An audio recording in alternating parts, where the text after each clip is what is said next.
Hello and welcome to another episode of the PropSwap podcast. We are your hosts, Ian Epstein and Luke Pergande. And we are also the founders of PropSwap, the first marketplace to buy and sell sports bets. Thank you so much for joining us this week. We've got another great episode for you. This week, we did an interview with a veteran sports bettor. Goes by the name of Brock. Did not want his last name shared for security purposes, but we get into his history of sports betting, his strategies, some good stories. Luke, you've known Brock for a few years, yeah? Yeah, probably 6 years. I mean, honestly, besides our customers, from a social perspective, far and away the biggest gambler I know. Well, and that's saying something because we have come across quite a few, big sports bettors over our years. So we'll just get right into the interview. It goes a little long, but yeah, please enjoy our talk with Brock. And we are here with longtime veteran sports bettor Brock, friend of the company, has done some business with us in the past, but we wanted to have Brock on to talk about his life as a sports bettor, and so we'll just get started here. How did you get into sports betting? Yeah, thanks, guys. Nice to finally be on. Longtime fan of the business. Love your guys' podcast. Happy to join. So, oh God, where do I start? So I think the first, I tried thinking about this earlier. The first bet I ever really actually remember making, I think I was in 8th grade, the fall of '98. My uncle, who's a big sports bettor and has some crazy stories of his own, paying bookies at random boats and bags of cash. He bet me that, what's his name? Mark McGuire would get to 70. And I took the no on that. I said no. And it was only like $50, but that was kind of like my first foray into losing. Cause I remember when he hit 70, he called me and my mom was like, I can't believe you bet my son. You shouldn't bet your nephew and drag him into his life. Yeah, he didn't make me pay it, but that was like my first bet that I remember making as a kid. And then I think in high school, I started betting small, like $25, $50 parlays on March Madness. I remember like doing pools, and I remember thinking one year I won the school pool in March Madness, and I was like, man, if I can pick like all these games so well or better than everybody else, I should just start betting on them straight. That was kind of the general thinking of it. And then in college, carried in there. That's when I started doing like $100 parlays, I remember. Had a friend that would put bets in for me. I forget what the app was, or do a bookie or whatever. I would sit around, and before practice, I was a college athlete, I would just do a bunch of research on lineups, injury reports. It was like all NBA and baseball parlays, like 6 or 7 teamers for like $50 to $100. I did pretty well my senior year. I think I made like $10,000 or $12,000 all in. And I remember the guy telling me, because my buddy was horrible at betting. He lost like way too many zeros to keep count of. But they were always like, man, if your guy was betting straight and betting like you, he would be killing us. But I was just at these small little parlays. So that's kind of where like the confidence and like, yeah, I know what I'm doing. I could break the book or whatever, start to set in. And then, yeah, that was just kind of the beginning of how it all got going from middle school through college. And for the listeners, where was high school and where was college? Grew up in the Bay Area. I went to Cal. So, I guess you could say I got a high IQ, good math guy. My best class ever was statistics. I think I got 110% once. That was my only class I ever got an A+ in college. So, that added to the belief that I could analyze all the stats and numbers and whatnot. But yeah, I'm a Cal guy. We benefited greatly while I was there from some of the best football players coming through the program in school history. Aaron Rodgers, Marshawn Lynch, Deshaun Jackson. Was a hell of a ride. We've fallen quite significantly from those days. You mentioned that you were very well versed in statistics, right? That was your best class, and Yep. You kind of fancied yourself a numbers guy. Was there a point in your sports betting where it kind of just went where it moved from like, oh, like I like this guy, or just kind of what you're seeing with your eyes, and then it kind of moved to more of a statistical, analytical approach when you started making these bets?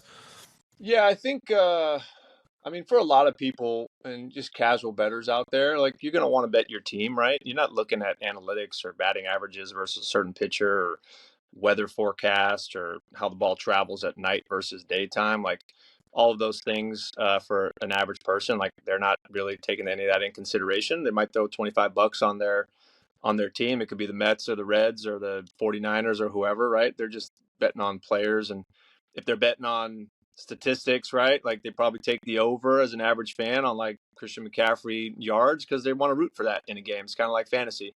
But I would say, yeah, it was that senior year after that. I don't think it was the catalyst wasn't the stats class, but I just in between practice and class, I would sit there and read these injury reports and try to get a little bit of an edge. This is before covers and all these other sites were putting out research on like who they thought was going to win. It's been obviously a massive increase in that kind of content over the last decade or so. But yeah, you had to kind of really, I guess you could call it handicapping. I wasn't looking at the game and coming up with a line that I thought it should be, like a lot of handicappers might say they do. Um, I would look at how a team has performed on the second half of a back-to-back, or if a key guy was out, how many minutes he averages, and how a team might be affected by that lack of production. So it worked out. Like I said, I think on any given day, my parlays, I would go like 5 for 6, 6 for 7, and then I'd hit the ones where I'd go 5 for 5, 6 for 6, and made some good money for a college kid. It was great. Paid for my 2-week vacation after college graduation in Hawaii. Big Hawaii guy, Brock is. Big Hawaii guy. Love Hawaii. How much do you think you gambled from college until now? Oh man. I mean, not Phil Mickelson numbers, but it's up there. I mean, the thing about when you bet not cash. So I made cash bets, obviously, in casinos. You go up to a book, you place a cash play. That's probably the safest way to go, cash plays. When you get a line and it's not deposited funds, you can get kind of crazy. So you're talking about like a line of credit. Yeah, you get a line of credit with a bookie or something. You can have, say, 100,000 in bets that you can make, and on any given Saturday of college football, starting at 9 a.m., I'm probably putting all 100,000 in for the first slate of games, and then just rolling that all day long until Pac-12 after dark. So if you do the math on any given Saturday, you could be looking at 500,000 plus wagered. You're not going to lose that because you're just playing the odds like 50-50, right? And you bet more if you're up. But yeah, I mean, I think about some of the years and times that I've been the most active. I think, just to give you an idea, last week of the year for the Super Bowl, I bet 1.9 million in a week. So all on the Super Bowl, or you're saying like just like no, it was on college basketball. I think there was only what's happening in that time of year. I don't think. Yeah, it was just college basketball, NBA, NHL. Yeah, NHL playoffs. And so what do you have a sport that a sport you specialize in, or is it really, are you digging into basically all the major sports? I've bet on everything. I see those memes about guys that are like up at 4 a.m. and they wake up and they look at their phone to see which Chinese ping pong team won. Like, I've done all that, man. I've bet on cricket. I have no idea what the rules are when India is playing Australia or Sri Lanka's. Honestly, I couldn't tell you a single rule of cricket. But I can honestly say that I have had action on cricket at 4 a.m. without having a clue what was going on. I bet on Chinese league basketball, German league basketball, again, without knowing where the teams are based, a single player on the team.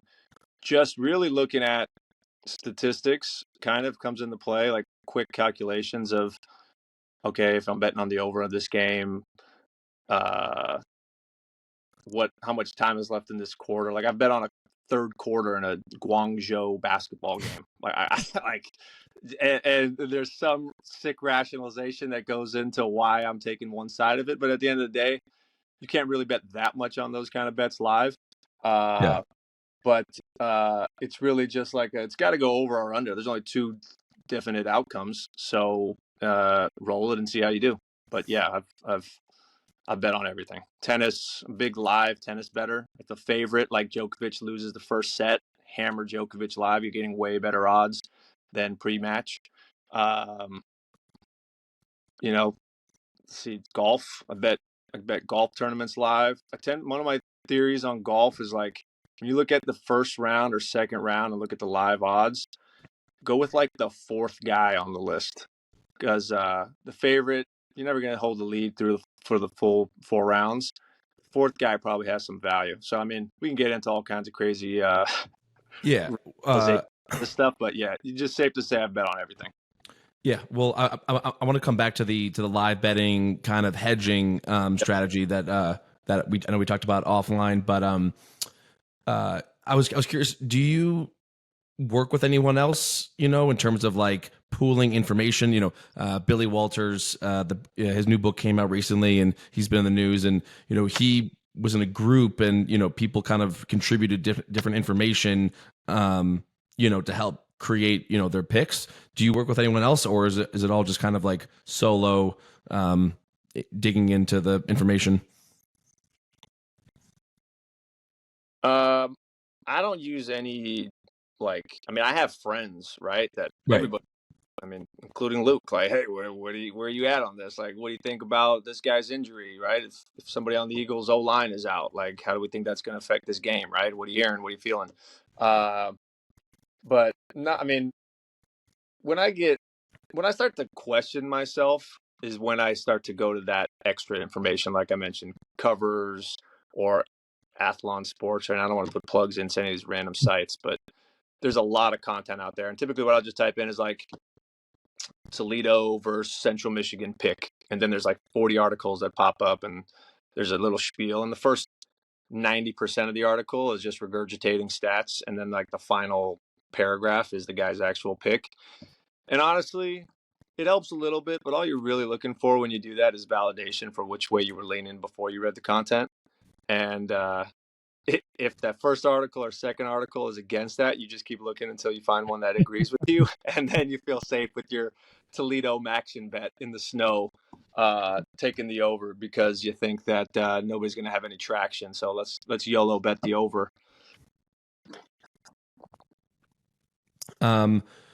So we'll start off with a good story, but what would you say is like, what was your biggest win / just like best gambling story you have?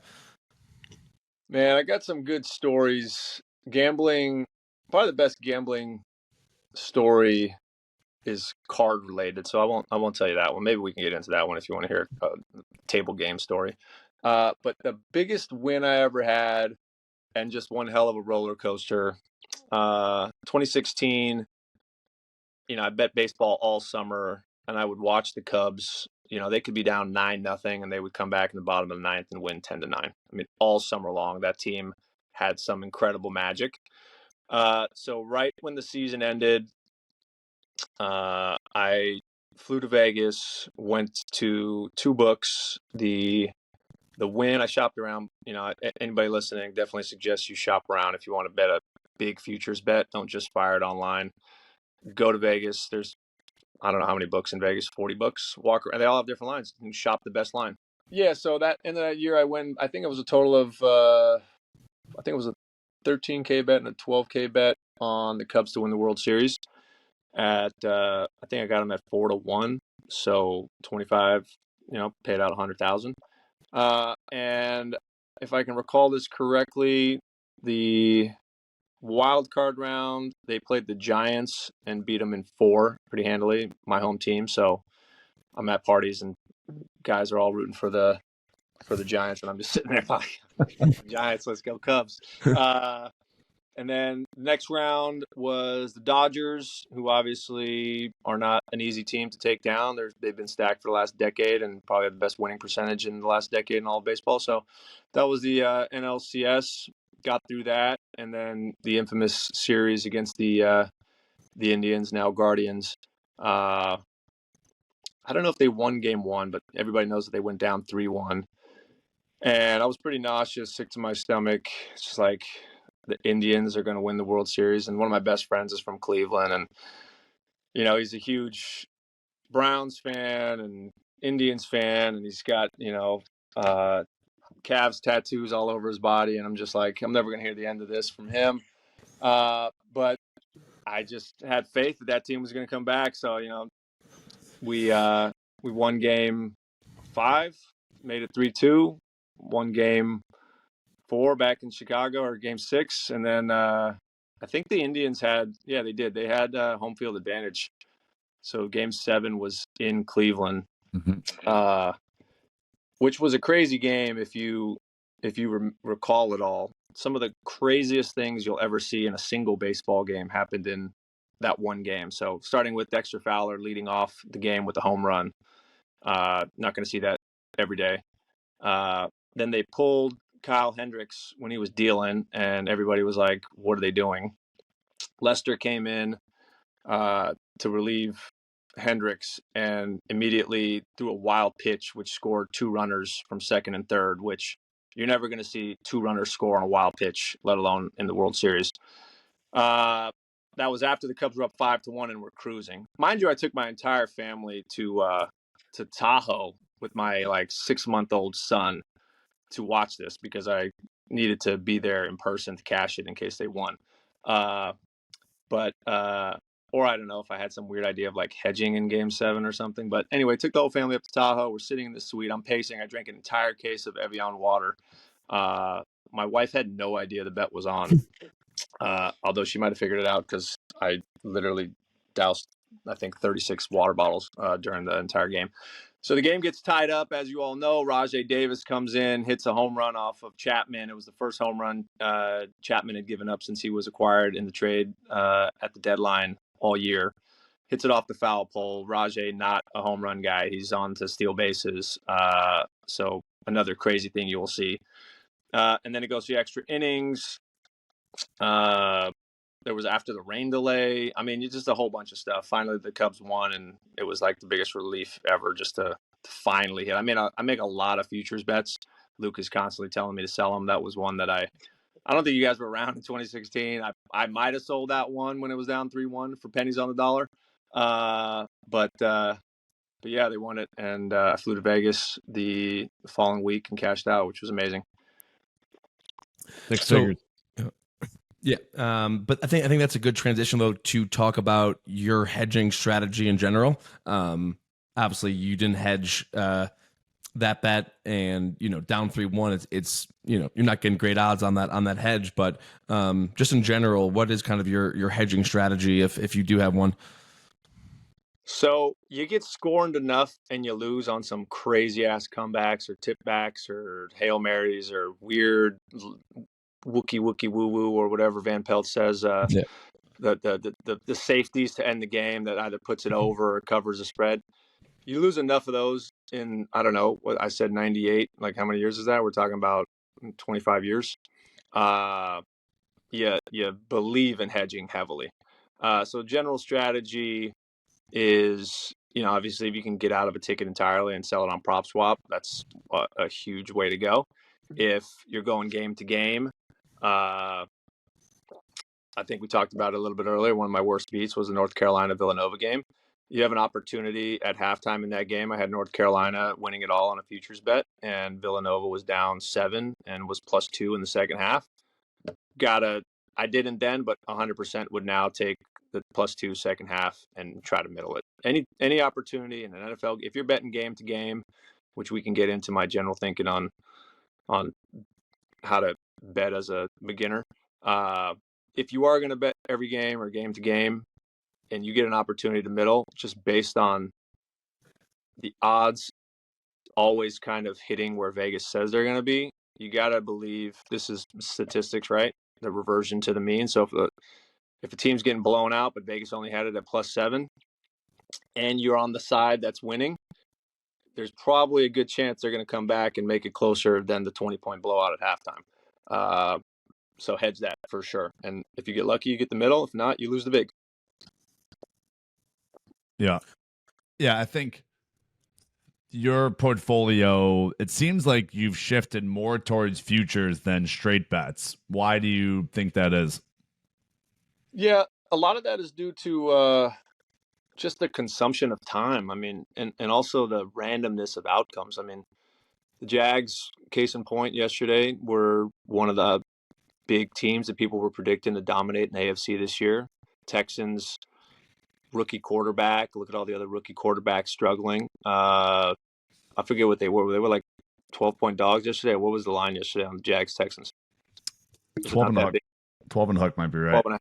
I mean, all signs, whether that game or the Cowboys being 12 and a half to the Cardinals, like those are automatic wins. And because of those kind of random outcomes like that, it's tough to, through the years, and again, 25 years of going through those kind of beats when you have, I mean, everybody in Survivor Leagues had the Cowboys yesterday, or maybe the Jags, or, you build an 8-team parlay on any app you're betting on, or any site or any book you're betting on, and you're just throwing Jags and Cowboys on the money line, right? To get the little bit of tiny extra juice you can get when the team's -13. It's not that much. It's not really worth it, honestly, because it doesn't add that much.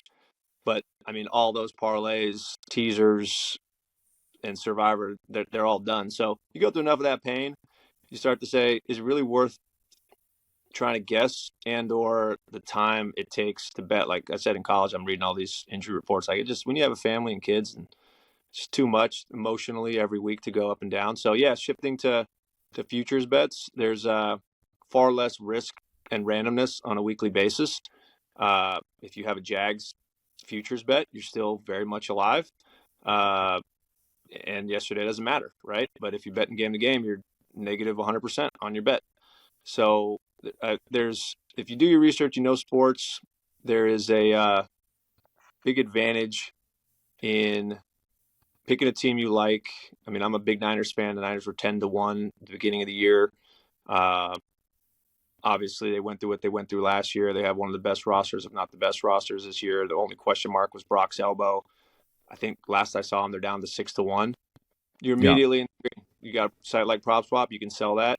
They're going to lose games. They're not going undefeated, right? So why stress the weekly? I don't know if they might have covered in every game too. I think they might be 3-0 against the spread. They pushed famously because McVay went for the field goal that other week, although it did open at +8, so they didn't cover if you got it in early. One bit of advice: wait till 2 minutes before kickoff to get your bets in, because you just never know who's going to fall off their bike or tear an Achilles or step on some stairs and blow out their ACL walking to the stadium. So some people like to get lines in early because they're going to shift or move in their favor. Super Bowl bets always shift because of the amount of money that comes in on them. But I'm a firm believer you got to make sure you know which 22 guys are playing. Yeah. That's interesting, Gus, because people like to say bet early, but really it's all just about getting the best the best closing line you possibly can. To your point about the kind of the outliers, like we see examples like coming up in these MLB playoffs where if you were to bet a team to win the World Series and maybe they're an underdog in game one of round one, if they win that game, like the increase in the market value of your futures bet is greater than what you would have gotten on the money line. And of course, if they lose, like, you're still alive there. So not to interrupt, but I've never understood the misprice. Like, this game and the series bet are not aligned with if they actually win this game. You know what I mean? Like, the value and the jump in the futures bet on either team is not aligned directly as a 1-to-1 ratio of the odds on the money line for those games, which you would think Vegas would make them perfectly aligned. Yeah. But different markets with different risk pools. And, but before we wrap this up, I know I had one more question. for you, by the way, if you want to hear one. But feel free to ask me your next question. Yeah, no. What are two of your favorite futures bets you're looking at for the season? Yeah, so I think I texted Luke this, but look, the reality is the Cowboys, Eagles, and 49ers are the three best teams in the NFC. Lions are good, sure. I don't think anybody in their right mind thinks that the Lions are going to go Super Bowl. They maybe win a divisional round game, wild card weekend, cool. Niners, Cowboys, and Eagles, if they stay healthy, are the three best teams in the NFC. So futures bet I like. It's not a single team, but if you were to bet all three, I think they're all 3-1 or greater to win the NFC. You're guaranteeing yourself a single unit win. It's not the sexiest payout. I have a second one that's a little bit sexier, and I'll give you some reasoning behind it. But I like the triple bet of those three teams to win the NFC. I think they were plus 380, and plus 310. So you're either winning 180% or 110% on your bet if you bet them equally. Yeah, like I said, my only pushback to that is the Lions, but I agree with you. Run this simulation 100 times. I do think it will be one of those three teams 90% of the time. So I like it. All right, what's the last question, Ian? Well, I'll give you one. Yeah. So preseason, the number one bet team to win the national championship CFP was LSU. I don't know if you guys follow those markets, but they were the heavily bet popular team to win it with Jaden Daniels. Positive end of last year. So they lose to Florida State in week one, national TV, big game. They get smacked. They jump to 40-1. I don't know where they're at now, but that's incredible value in a conference where Alabama's down. That's really their only tough test. They got to go to Tuscaloosa. If they run the table and win the SEC, you're going to get that down to 5-1, 4-1, 3-1 if they make the CFP, which the SEC is always going to have a champion in the CFP. The value there versus the preseason and now is a lot of value, I think, considering the Florida State game really doesn't affect whether or not they're going to get into the CFP. You're just betting that they're getting into the CFP, and the Florida State game doesn't affect that, in my opinion. Yeah, I like it. I mean, I'm still seeing LSU at 50-1 at FanDuel, but I agree with you. 10-1, and they lose week one, which means absolutely nothing. Yeah. It was an in-conference game. They opened up with Alabama, and then now they're fighting in the conference to win the SEC West or whatever they're in. Sure, then they need some help, but they control their own destiny, run the table in the SEC, and you're getting an immense value on that ticket. Yeah. No, outside of that first game, and obviously that's 25% of the season, but I agree with you. They looked really sharp. They laid the wood on Mississippi State last week. And Bama's down this year. They don't really have a quarterback. They go to Tuscaloosa. They handle business. They go to Alabama and win that game. They're probably back down to 10-1.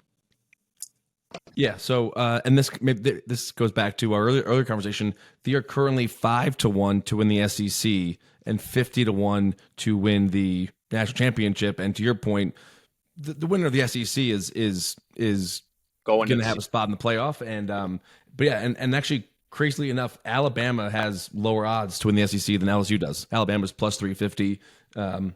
And LSU is 5-1, and I think everyone can agree that this might not be Bama's year. As legacy odds, I would say. Same reason Chiefs are the favorite to win the Super Bowl, despite not anywhere close to what the talent is on some of these other teams, including the Dolphins. That's just Mahomes. That's the Mahomes and Saban factor. Yep. Well, we'll wrap it up here. Thank you so much for taking some time out to talk to us and giving us some advice. But we'd love to have you back on later in the football season if you'd like to come back on.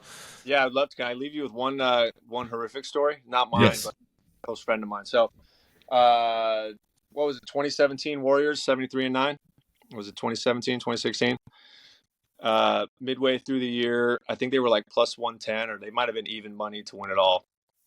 So my good friend put $125,000 on the Warriors to win it all. And as you all know, everybody listening, they went up 3-1 on the Cavs before Draymond got suspended. And the Cavs at that point in time, not a lot of people are going to know this because it's hard to look up what series odds are 6 years later. They were 20-1 to come back and win that series. And I was like, dude, go throw $20,000 on the Cavs. You're going to get more money back if they come back and win this somehow. He's like, famously, nah, dude, that's a waste of $20,000. There's no way this team is losing 3 straight. And I was like, I mean, you guaranteed either a $105,000 win or a $300,000 win. So he didn't do it. Draymond got suspended, and the rest is history with Kyrie hitting that shot. So lesson learned, either hedge by taking the opposite side or sell that ticket on PropSwap, because at 3-1, what do you guys think that ticket would have sold for up 3-1 if he was going to net out $250K? Think it would have sold for $240K? Yeah, I mean, look, if the Cavs were 20-1, that would mean that the comeback on the Warriors would be like -5, minus 50,000 basically. So yeah, I mean, I would say that thing would sell for I would say 230, 240. Yeah, I mean, it was a lock, right? The worst part about it, well, the money's the worst part about it, but another fun part about it, or horrific part about it, is that he was sitting courtside center court for the game 7. Yeah. And about 2 weeks later, I went over to his house to check on him, and he was sitting there in his pajama bottoms and a t-shirt. Hadn't looked like he had showered since the game 7, and he was watching the final 5 minutes of the game on repeat. Like, dude, what are you doing? He's like, I can't believe they didn't score for the final 4:32 of this game. I just can't believe it. I'm like, dude, move on. But yeah. And what we always say is, would you feel worse selling the ticket for 240 and missing out on 10 to 20 grand, or would you feel worse not hedging at all and losing? And I think we know the answer to that question. Here's the biggest thing, because Luke always gets on me when I didn't sell my UCLA ticket last year when Gonzaga or whatever came back and beat him in the second half. The bettor's mind is not about the money. It is about being right, and it's about the ego, that boost that you get from being right. So it's not about the 20,000 he would have thrown on the Cavs. It was that he had this firm belief, as did I in North Carolina, and any other futures bet I made, that I'm right. Why would I sell? It's you're looking for the validation to your ego that you could pick this right 4, 3, 2 months out. When everybody else is going to be betting on all these game to game, you're like, I'm fine. I'm picking the winner. So to sell it is tough against the ego, but dollars and cents, yes, it makes absolute sense to sell that on PropSwap, or however else you can get out of that bet and lock in that value 1,000%. If you can get past the emotional, egotistical side of betting. That's right. Well, I think that's a great place to finish up. And we sincerely appreciate you taking the time. And we will talk to you soon. Thanks, Appreciate Brock. you guys. Thanks, Brock. Have a good one. Thank you again to Brock for providing all those insights. We hope you enjoyed that interview. He also gave us an additional stake or swap pick with his LSU. So there's an extra one in this podcast for you. But without further ado, we will get into Luke and I's picks for stake or swap.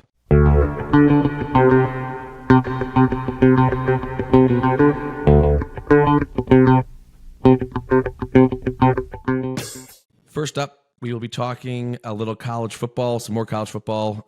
Ohio State coming off their big win on the road at Notre Dame. Luke, you were in attendance for that epic game. The currently 8.5 to 1 at FanDuel to win the CFP championship.